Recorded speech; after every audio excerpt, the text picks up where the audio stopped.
Hi, MCS Jets and anyone else listening. Today is May 31st, and it's 7:14 p.m. I am in my vehicle. My vehicle is outside. Sometimes when I do these videos, you know that I am inside a sports facility waiting for my daughter to get over with soccer practice. And now I find myself, of course, inside my car, but it's outside, and I guess I could show you that I am once again. Where am I, my friends? Yep, I'm waiting for soccer practice to be over. Seems like it's the story of my life. Anyway, but that's okay because my daughter likes to play. So I'm gonna do something. I'm going to do chapter 2 of Dr. Doolittle, and normally I'd have my phone on the screen. But there is a weird reflection going on. Right below this video, right below the screen, is my iPad, which is what I was reading on. And I figured, well, I'm here and I have my iPad here and I might as well read another chapter. So it's just going to be me in my car looking down at the iPad like that to read the chapter 2 of Dr. Doolittle, which is called I Hear of the Great Naturalist. Now, if you watched the first chapter, you realize that the book is not really coming from the perspective of Dr. Doolittle right now, or even his animals, which sometimes it did come from that perspective in the first book. This one is coming from the perspective of a little boy who is kind of telling us that he ends up going on these adventures, these voyages with Dr. Doolittle. He continues the journeys with them. And like I said, I love these books when I was a kid, but now I'm rereading them and I'm like, oh, I totally forgot about this story. Or, oh, I totally forgot, but this paragraph used to make me laugh. So it's fun that I get to go on this. It's like a new voyage, but I'm also revisiting the past of my childhood. And let's just go ahead and get started. So you are going to be seeing my face, like I said, looking down. One early morning in the springtime, when I was wandering among the hills at the back of the town, I happened to come upon a hawk with a squirrel in its claws. It was standing on a rock, and the squirrel was fighting very hard for its life. The hawk was so frightened when I came upon it suddenly like this, that it dropped the poor creature and flew away. I picked the squirrel up and found that 2 of its legs were badly hurt, so I carried it in my arms back to the town. When I came to the bridge, I went into the mussel man's hut and asked him if he could do anything for it. Joe put on his spectacles, which is another word for glasses, and examined it carefully. Then he shook his head. Yon critter's gotten a broken leg, he said, and another badly cut and all. I can mend you your boats, Tom, but I haven't the tools nor the learning to make a broken squirrel seaworthy. This is a job for a surgeon, and for a right smart one at that. There'll be one man I know who could save yon critter's life, and that's John Doolittle. So yon, spelled Y-O-N, is Old English. Old English was, a lot of words were spelled differently, like theater and theater. And then there are so many other things that I could tell you that have slightly different spellings. But yawn is kind of like your, but it's just Y-O-N. So it is a Old English version of how to say your. It says yawn instead. That's John Doolittle that can save him. Who is John Doolittle? I asked. Is he a vet? No, said the mussel man. He's no vet. Dr. Doolittle is a naturalist. What's a naturalist? A naturalist, said Joe, putting away his glasses and starting to fill his pipe, is a man who knows all about animals and butterflies and plants and rocks and all. John Doolittle is a very great naturalist.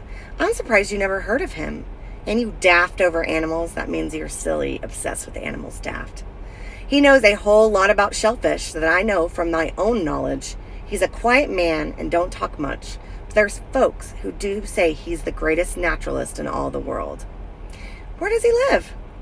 Over on Oxenthorpe Road to the other side of the town. Don't know just which house it is, but most anyone across there could tell you, I reckon. Go and see him. He's a great man. So I think the muscle man took up my squirrel again and started off towards Oxenthorpe Road. The first thing I heard as I came into the marketplace was someone calling, "Meat! M-E-A-T!" There's Matthew Mugg, I said to myself. He'll know where this doctor lives. Matthew knows everyone. So I hurried across the marketplace and caught him up. "Matthew," I said, "do you know Dr. Doolittle?" "Do I know John Doolittle?" said he. "Well, I should think I do. I know him as well as I know my own wife. Better, I sometimes think. He's a great man, a very great man." "Can you show me where he lives?" I asked. "I want to take the squirrel to him. It has a broken leg." "Certainly," said the cat's meat man. "I'll be going right by his house directly. Come along and I'll show you." So off we went together.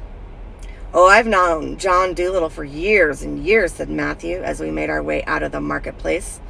"But I'm pretty sure he ain't home just now. He's away on a voyage, but he's liable to be back any day. I'll show you his house, and then you'll know where to find him." Oh, all the way down the Oxenthorpe Road, Matthew hardly stopped talking about his great friend, Dr. John Doolittle, M.D. He talked so much that he forgot all about calling out, "Meat!" until we both suddenly noticed that we had a whole procession of dogs following us patiently. "Where did the doctor go to on his voyage?" I asked Matthew, handing round the meat to them. "I couldn't tell you," he answered. "Nobody never knows where he goes, nor when he's going, nor when he's coming back. He lives all alone except for his pets. He made some great voyages and some wonderful discoveries. Last time he came back, he told me he found a tribe of red Indians in the Pacific Ocean. Lived on 2 islands, they did. The husbands lived on one island and the wives lived on the other. Sensible people, some of them savages. They only met once a year when the husbands came over to visit the wives for a great feast. Christmas time, most likely. Yes, he's a wonderful man, is the doctor, and as for animals, where there ain't no one knows much about 'em as he does." "How did he get to know so much about animals?" I asked. The cat's meat man stopped and leant down to whisper in my ear. "The cat meat said, he talks their language," he said in a hoarse, mysterious voice. "The animals' language?" I cried. "Why, certainly," said Matthew. "All animals have some kind of language. Some sorts talk more than others. Some only speak in sign language, like deaf and dumb.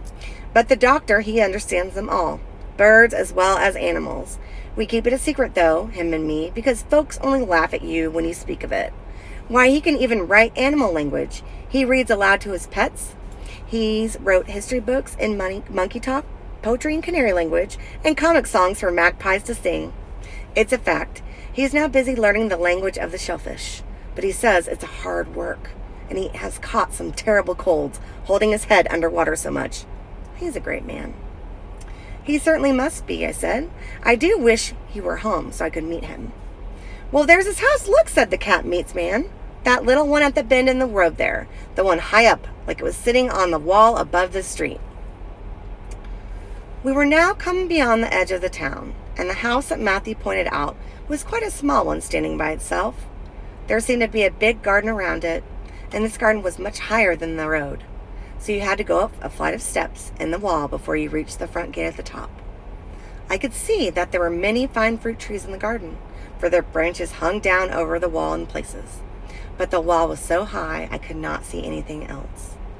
When we reached the house, Matthew went up to the steps to the front gate, and I followed him. I thought he was going to go into the garden, but the gate was locked. A dog came running down from the house, and he took several pieces of meat which the cat's meat man pushed through the bars of the gate, and some paper bags full of corn and bran. I noticed that this dog did not stop to eat the meat as any ordinary dog would have done, but he took all the things back to the house and disappeared. He had a curious wide collar around his neck, which looked as though it were made of brass or something.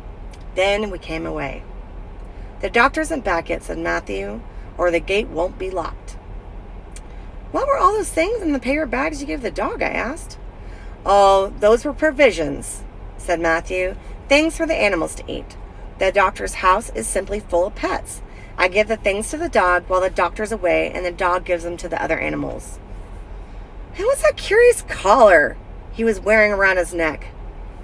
"That's a solid gold dog collar," said Matthew. "It was given to him when he was with the doctor on one of his voyages long ago. He saved a man's life." How long has the doctor had him? I asked. Oh, a long time. Jip's getting pretty old now. That's why the doctor doesn't take him on his voyages anymore. He leaves him behind to take care of the house. Every Monday and Thursday, I bring the food to the gate here and give it to him through the bars. He never lets anyone come inside the garden while the doctor's away, not even me, though he knows me well. But you'll always be able to tell if the doctor's back or not, because if he is, the gate will surely be open. So I went off home to my father's house and put my squirrel to bed in an old wooden box full of straw. And there I nursed him myself and took care of him as best as I could, till the time should come when the doctor would return. And every day I went to the little house with the big garden on the edge of the town and tried the gate to see if it were locked. Sometimes the dog Jip would come down to the gate to meet me, but though he was always wagged his tail and seemed glad to see me, he never let me come inside the garden. That is the end of the second chapter. Now, there are a few things that I want to talk to you about. This book was written almost 200 years ago, and there were terms back then that were used that's not okay to use now. Deaf and dumb is not something that we want to use now, because we know that people that can't hear, they are very, very smart people. They just have a hearing impairment. Same thing if people are blind. They are very smart people. They just can't see. But they can read in another language called Braille, which they use with their fingers. And they can also listen to stories like I am reading. And so they listen to, if they like books, they tend to listen to audiobooks a lot. We're all smart in our own ways. And if we have any disabilities, it doesn't make us dumb. It makes us different. It makes sometimes we have to work a little bit harder to learn things, including me. But we're all awesome. But just realize that sometimes when I read things from this book, things that used to be acceptable are no longer acceptable. But I'm reading an old book, so back then things were different. And I'm trying to think if there were any other things that I saw in there that I needed to address. I may look back at it and see if there are any other things that I want to talk to you about in the next video. Now, the chapter was a lot longer. This video is over 12 minutes long. The thing is I don't know if I told you last year, but when I was reading the first book of Dr. Doolittle, I was actually reading a junior novel version, which made the chapters much shorter, much condensed, which means you take something really big and you shrink it down. And so this one, because it's online and it's the original version, it is the full-length novel, which is about 200 or 300 pages. Anyway, Jets, I hope you're having a good time. I'm still going to be here at the soccer field, waiting for my daughter to finish her soccer game. I'm a little bit worried, though, because I may be running out of gas, but that's okay. So just so you know that our first splash pad is Thursday, June 13th at 11 a.m., and now it's on our electronic marquee that's outside of our school building. I hope that you come and see us. I was talking to Miss Eaton about her possibly coming, and I was talking to Miss Epling, and she had an awesome idea, so I'm hoping that happens and that we have fun this summer, guys, as long as we're together. And just prepare for Mrs. Corey to be covered in sunscreen. Have a good night, guys. Bye.